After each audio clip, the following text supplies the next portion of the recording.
All right, we'll keep going now, and we're joined by Dale Earnhardt Jr., who will drive the number 88 National Guard Diet Mountain Dew Chevrolet this weekend at Richmond. Fourth in the points, 3 wins here at Richmond International Raceway. Dale, we were getting ourselves to short track racing here, and talk about that and how your weekend might be shaping up. Yeah, we're,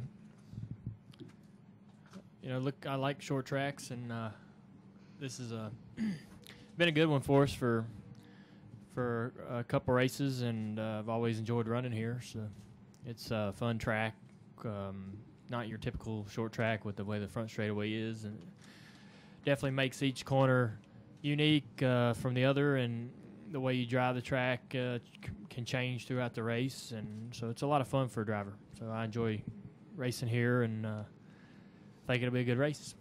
All right, questions for Dale? We've got the wireless mics for you. We'll go ahead and start with Gary, and we'll get over to Monty.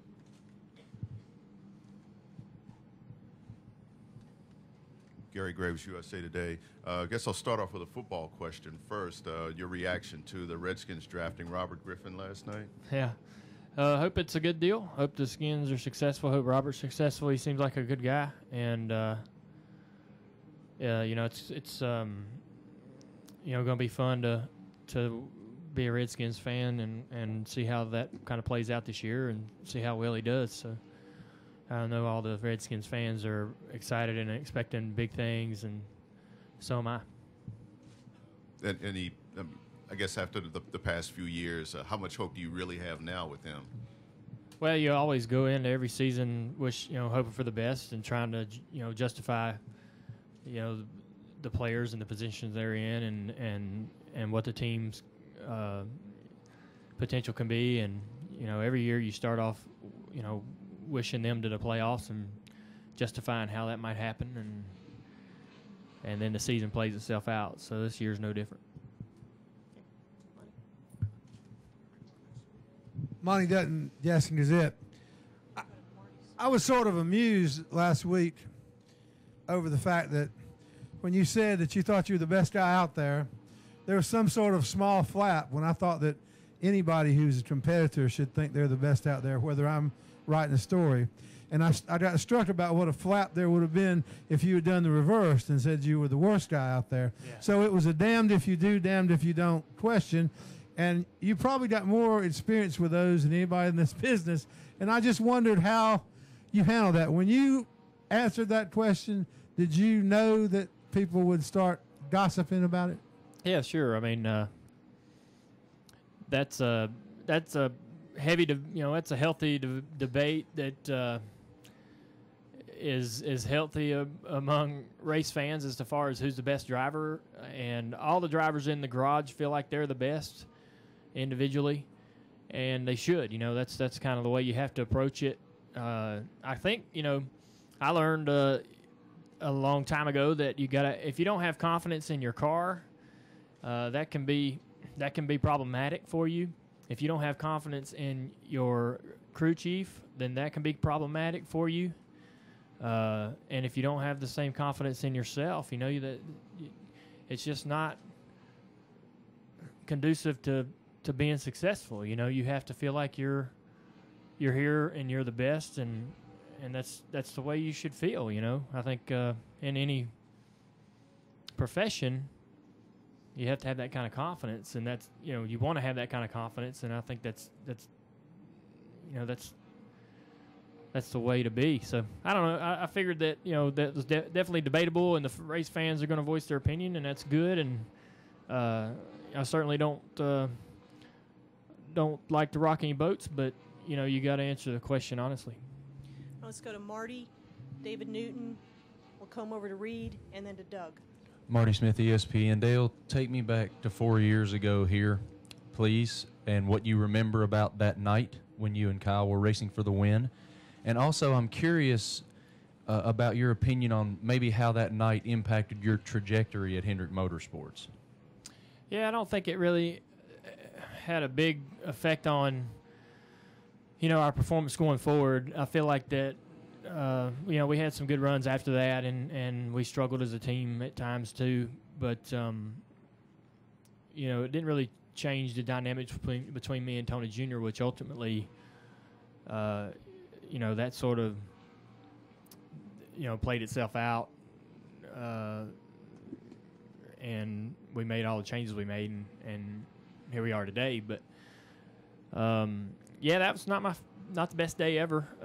It was, I remember I don't remember much about the race, but we were running well, and I remember Denny had a flat and brought out a caution. We had a pretty decent lead with just a few laps to go, and it gave Kyle an opportunity to race us on that restart, and we got down in the corner, and I'd been moving up the racetrack, and he, as I was moving up track, he was moving up the track to open his corner up and give himself a better opportunity in the middle of the corner to roll the center, and turn 3 is the corner. Turn 1 too. I mean, both these corners going on the inside of somebody, it's real easy to get in there a little too hard.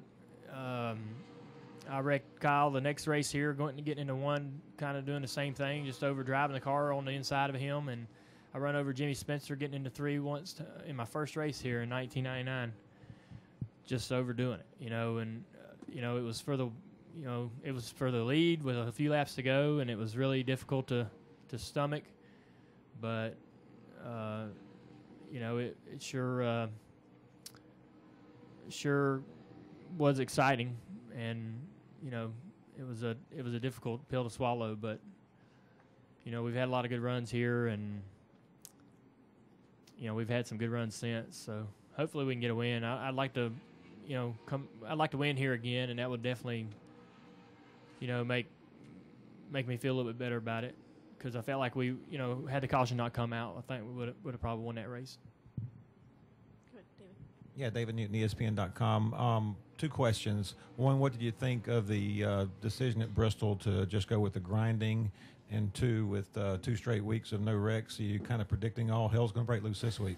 No, I don't think all hell's going to break loose anywhere. But you just might see an uptake in cautions being in short track racing, or you might not. You just never know what you're going to get.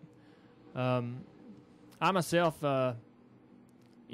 there's positives in both styles of events. Races that don't have a lot of caution to me are interesting, in watching the cars change and how they handle differently on long runs, and watching guys come and go as far as their cars getting faster on the long run or having trouble on the long run.